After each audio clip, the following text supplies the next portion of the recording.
Masih bersama saya Budiman Tandrojo di Satu Meja The Forum. Kami juga telah mengundang kantor Kepala Staf Komunikasi Presiden Hasan Hasbi, tapi yang bersangkutan belum bersedia untuk hadir. Bang Sentri, kalau komunikasinya tetap seperti ini dan kemudian ekonomi juga bermasalah dan eskalasi politik juga meningkat, apa yang akan terjadi? Sulit membayangkan ya. Jadi berbagai tantangan politik tidak baik-baik saja dengan aksi RUU TNI, ekonomi juga tidak baik-baik saja. Dengan pernyataan PCO itu, kebebasan pers juga tidak baik-baik saja jadinya. Nah, ini kan harusnya menjadi perhatian pemerintah gitu. Jadi berbagai tantangan, paling sederhana Mas Budiman, ketika IHSG anjlok. Ini kan soal sentimen nih.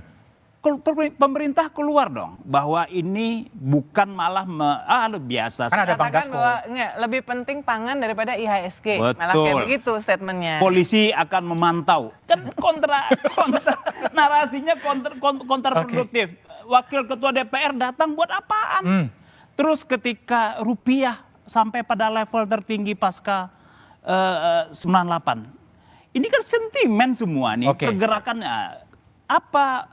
Kuncinya ya komunikasi. Komunikasi publiknya harus diperbaiki. Baik. Mbak Uni, apa saran Anda, resep Anda yang paling jangka pendek lah untuk perbaikan ini? Problem komunikasi muncul karena tidak ada transparansi dan akuntabilitas.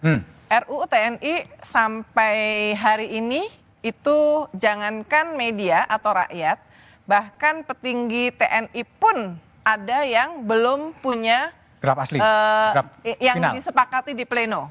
Dan dari awal itu yang menimbulkan masalah. Bahkan di sini lagi-lagi sorry ya, Kepala PCO sempat membuat tweet yang mengatakan bahwa apa yang dibicarakan oleh influencer, media, pakar dari draft yang ada itu adalah hoax karena bukan itu draft yang benar, tapi kemudian mungkin karena ditegur itu tweet di take down.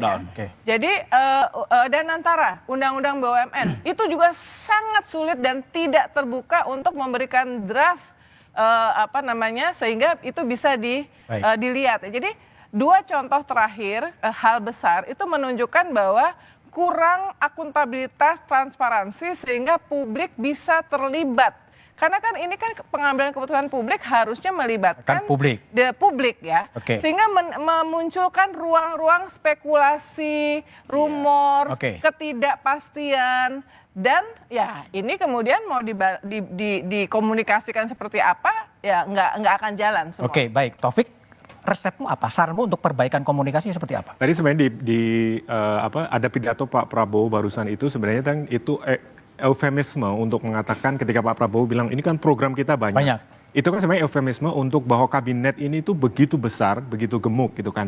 Nah kita nggak bisa bayangkan kalau semua menteri itu bicara di waktu yang sama mengomentari bidangnya masing-masing.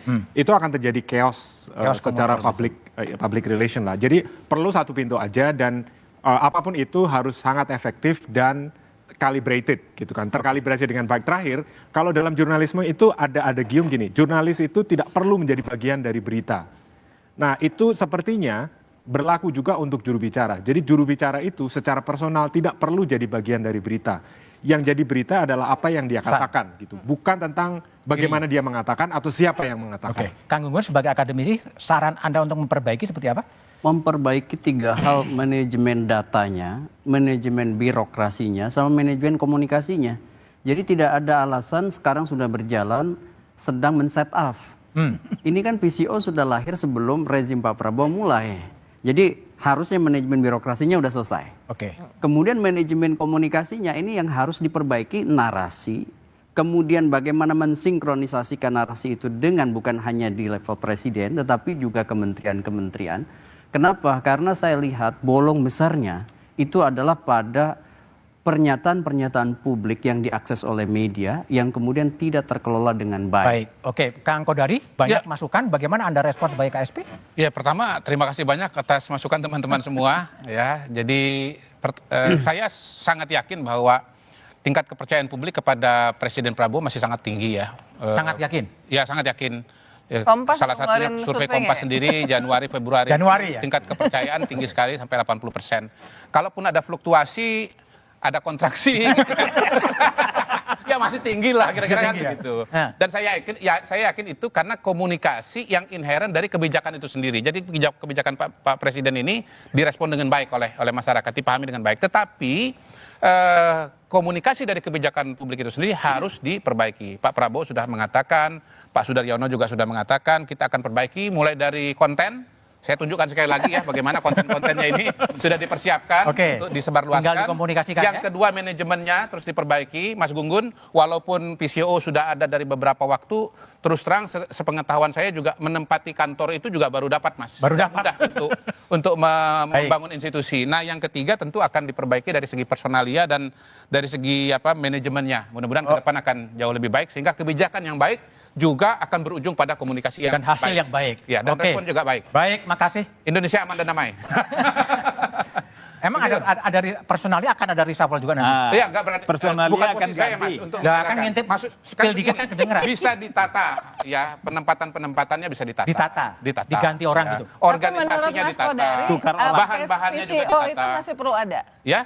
Menurut Mas Kodari, lembaga itu perlu ada dengan sekian banyak jubir, ada 6 mungkin sama Ya, ketuanya kalau ada persisnya seperti apa tentu nanti kembali pada diskusi di dalam. Nah, tapi PCO sendiri sebagai sebuah institusi yang mengolah berbagai macam informasi dari berbagai macam kementerian, hemat saya perlulah ya. Perlu karena, karena begini, informasi ini kan tersebar di berbagai KL ini, di berbagai kementerian dan lembaga. Harus ada yang mengkonsolidasikannya. mengatur antara Komdigi dengan PCO. Walaupun mungkin nanti ini harus dikoordinasikan dengan Seknek. Karena Seknek itu sekali lagi adalah muara dari semua proses-proses lahirnya kebijakan itu. Oke, Paling tidak di atas kertas dan secara aturan. Baik, Mas Kodari, makasih Kang Sentri, Mbak Uni, Taufik, dan Kang Gunggun. Wajah negeri ditentukan oleh narasi dan corak komunikasi. Pesan celometan pejabat yang tidak rasional tapi emosional dan cenderung merendahkan bisa menghadirkan bencana komunikasi yang memperburuk wajah negeri. Komunikasi dengan empati adalah jalan membangun trust publik di tengah masyarakat yang masih terbelah. Demikian Satu Meja The Forum ini. Sampai jumpa pekan depan. Selamat malam dan terima kasih.